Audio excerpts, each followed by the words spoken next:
முதல்ல நான் சொல்ல வேண்டியது என்னென்னா, என் படம் இனிமேல் ஸ்க்ரீனில் ரிலீஸ் ஆகாது. என் டைவர்ஸ் கிடைக்கிற வரைக்கும் நான் நடிக்க போகிறது கிடையாது. ஏன்னா என்னால் நடிக்க முடியல. எனக்கு நடந்த அவமானங்கள், தேவையில்லாத அவமானங்கள் என்னால் தாங்க முடியலை. அதனால் என் டைவர்ஸ் கிடைக்கிற வரைக்கும், என்னை சீண்டி பார்க்கணுன்னு நினைக்கிற வரைக்கும் எல்லாருக்கும் இங்கே தான் இருப்பேன். வாங்க, சீண்டி பாருங்கள். இனிமேல் சாது கிடையாது நான். அதனால் என்ன நடக்குதோ பார்த்துக்கலாம். மற்ற விஷயங்கள், என் வேலை விஷயங்கள், அதை எப்படி சரி பண்ணணும் என்னன்றதை நான் பார்த்துப்பேன். இவ்வளோ நாள் என் கூட நின்ன உங்கள் எல்லாருக்கும் ரொம்ப ரொம்ப நன்றி.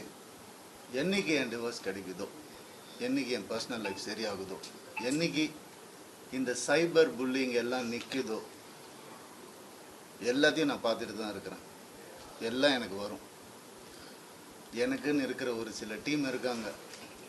மற்றவங்கள மாதிரி 25 பேர் கொண்ட குழுவெலாம் எனக்கு கிடைக்காது. நான் யாரையும் பர்சனலாக யாரையுமே நான் சொல்லலை. ஏன்னா இது மற்ற ஹீரோஸையோ இவங்களையோ அவங்களையோ எதுவுமே கிடையாது. சினிமாவுக்கும் இதுக்கும் சம்பந்தமே கிடையாது. இது என்னுடைய பர்சனல் லைஃப்.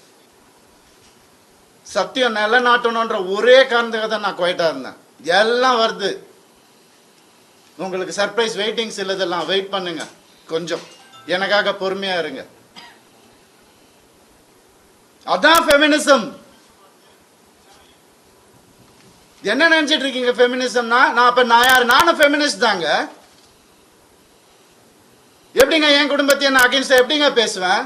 14 வருஷம் பேசலையே, பொறுத்துக்கிட்டேனே. என் பிள்ளைங்களை பார்க்க விட மாட்டாங்க. என்னோட லைஃப்ஸ் ஹாப்பியஸ்ட் டேன்னு நான் ட்வீட் பண்ண அவனும் நானும் சேர்ந்து டிக் டிக் டிக் படம் நடிக்கும் போது ஏன் பிள்ளைங்க நான் எப்படிங்க விடுவேன்? கேட்டுதான் இருப்பீங்களா? இப்படிதான்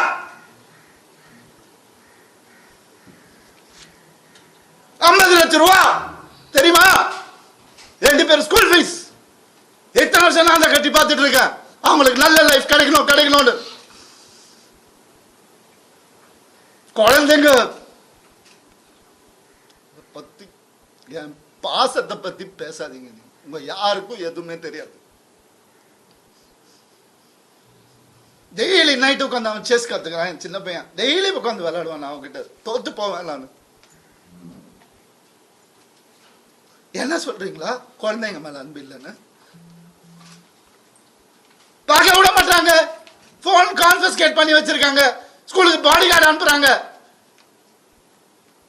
என் பசங்க பார்க்கணும் இந்த வீடியோவை. தெரிச்சு தானே ஓடி வந்தேன் நான். அந்த லைஃப் பிடிக்கலன்னு இத்தனை நாள் இருந்தால அப்பெல்லாம் தெரியலையா?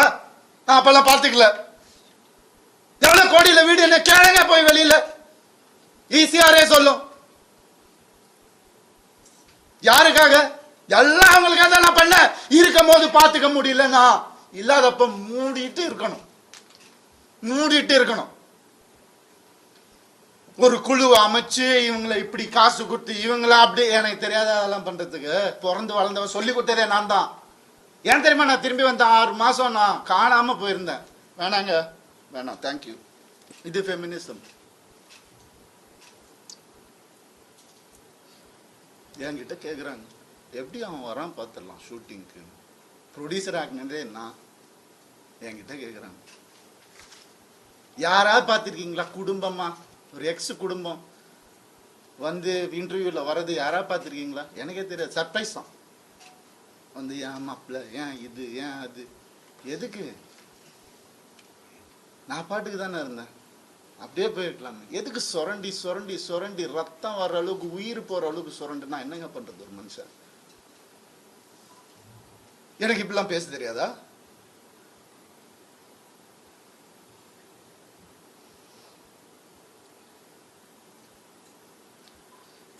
பர்டிகுலராக நான் சொல்லணும்னு நினைக்கிறது இந்த சைபர் புல்லிங் விஷயம். ஒரு பொண்ணு அனுப்பிச்சிட்டீங்க, ரொம்ப தேங்க்ஸ். அதுக்காகலாம் நான் இன்டர்வியூலாம் வைக்கலாங்க. அவங்க எங்கே இருந்தாலும் நல்லா தான் இருக்கணும், அவ்வளோதான், வேறு எதுவுமே இல்லை. கெனிஷாவை காலி பண்ணி அனுப்பிச்சிட்டீங்க நீங்கள் எல்லாரும். சைபர் புல்லிங் உங்களெல்லாம் நான் சும்மாவே விட போகிறதில்ல. என் அண்ணனுக்கு நடந்ததுனால, தம்பிக்கு நடந்ததுனால நான் இதான் பண்ணுவேன். ஏன்னா நான் யாருன்னு தெரிஞ்சவங்க சில பேர் மட்டும்தான். நான் உண்மையாக யாருன்னு தெரிஞ்சவங்க